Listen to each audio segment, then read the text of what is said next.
Mister Bansal, financial planner की हमारे जीवन में क्या भूमिका है? What is the importance of financial planner in our life? हाय, मैं CS Mukesh Bansal, founder smartnivesh.com।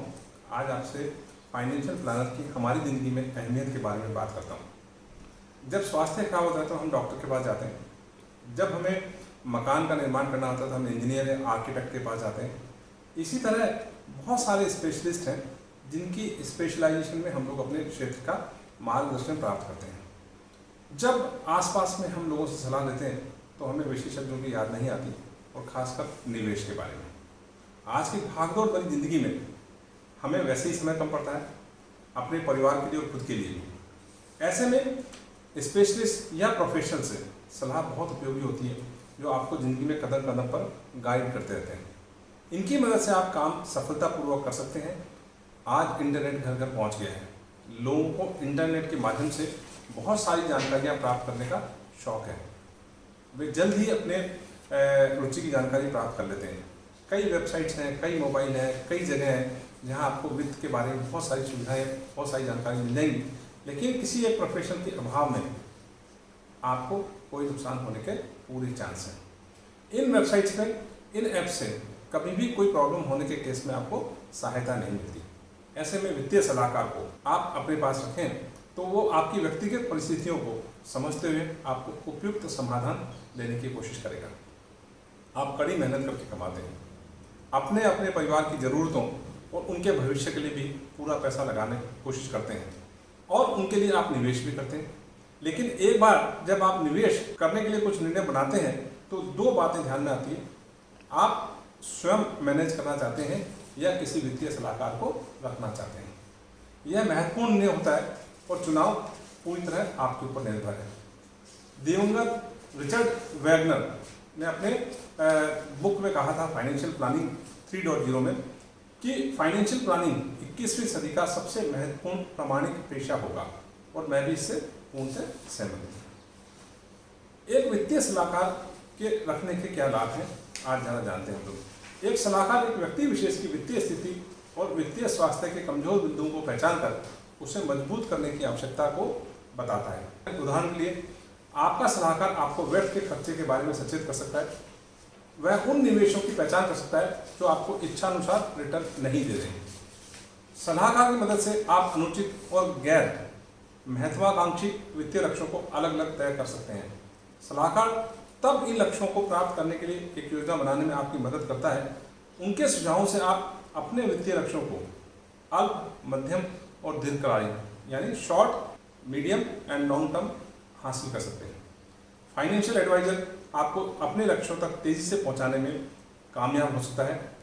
आपका सलाहकार आपके रिस्क प्रोफाइल, आपकी पर्सनल रिक्वायरमेंट, आपकी वित्तीय रेस्पॉन्सिबिलिटीज और उन सभी की जानकारी लेके आपको सहज ही बहुत अच्छे तरीके से आपकी फाइनेंशियल प्लानिंग कर सकता है। वित्तीय सलाहकार की जरूरत क्यों है? अधिकांश लोग जो एक अच्छा वेतन कमाते हैं और अपने साधनों में सीमित रहते हैं, मानते हैं कि वे संतुष्ट हैं, लेकिन उन्हें लगता है वित्तीय सलाहकार पर समय और पैसा बर्बाद करने की आवश्यकता नहीं है। लेकिन वे अनभिज्ञ होते हैं कि एक वित्तीय विशेषज्ञ उनकी किस प्रकार मदद कर सकता है, उनके व्यक्तिगत फाइनेंस को किस तरह बेहतर प्रबंधन कर सकता है, और इस तरह उनके भविष्य की ज़रूरतों और लक्ष्यों को ध्यान में रखते हुए सही दिशा में मार्गदर्शन कर सकता है। क्या करता है financial adviser?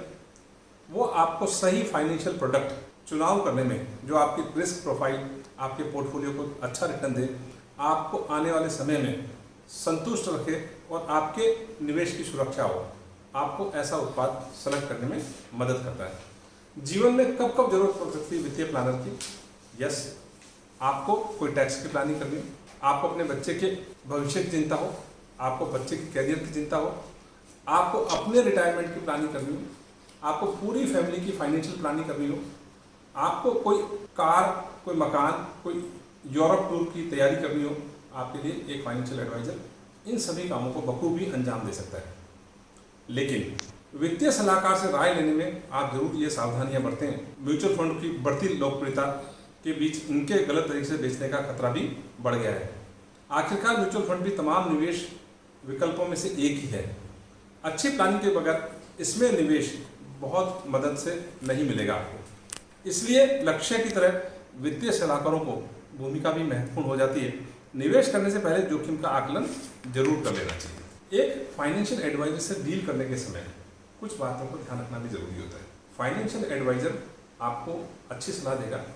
Financial adviser securities and exchange board of India SEBI से रजिस्टर्ड है कि नहीं, ऐसे फाइनेंशियल एडवाइजर की सूची आपको सेबी की वेबसाइट पे मिल जाएगी।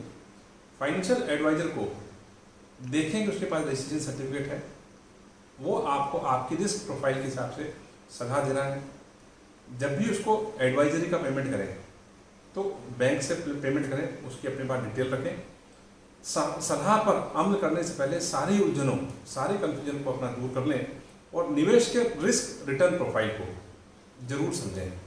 साथ ही लिक्विडिटी और सुरक्षा के बारे में भी सोच लें। फाइनेंशियल प्लानर चुनने में आपको ये सावधानियां बरतनी है। बिना रजिस्ट्रेशन वाले फाइनेंशियल प्लानिंग से संपर्क ना करें। दूसरा, निवेश सलाह की आड़ में स्टॉक टिप्स के झांसे में ना आए। तीसरा, निवेश के लिए फाइनेंशियल एडवाइजर को अपना पैसा ना दें। अगर एडवाइजर अनाप शनाप रिटर्न या सुनिश्चित रिटर्न का वादा करता है तो उस झांसे में ना आए।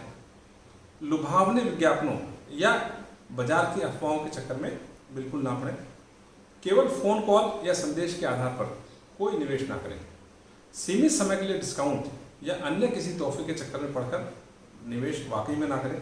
यदि निवेश विकल्प आपके जोखिम और आपके लक्ष्यों के अनुसार नहीं है तो डेफिनेटली निवेश ना करें।